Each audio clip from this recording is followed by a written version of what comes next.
অপেক্ষা করো না। বলবো কি করব? বলে বাদিরু বিল আমাল, আল্লাহকে পাওয়ার জন্য দৌড় লাগাইতে থাকো, দৌড়। ফাফিরু ইলাল্লাহ, দৌড়াও আল্লাহর দিকে।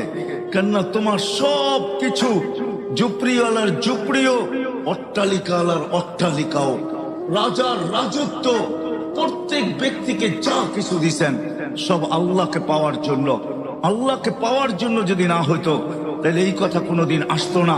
যার দুটা মেয়ে আছে সে তাদেরকে সঠিক শিক্ষা দিল, সঠিক পাত্রে তাকে অর্পণ করলো, তো আল্লাহ রসুল বলতেছে আমি তোমাকে জান্নাত লেখা দিতেছি। এই কথা কোনোদিন বলা হইতো না সন্তানও আল্লাহকে পাওয়ার জন্য। এই কথা কোনোদিন বলা হইতো না তাইলে যে ইদা মাতাল ইনসান ইনকাতা আনহু আমালুহু ইল্লা তালাস। এই কথা কোনোদিন হইতো না বলা।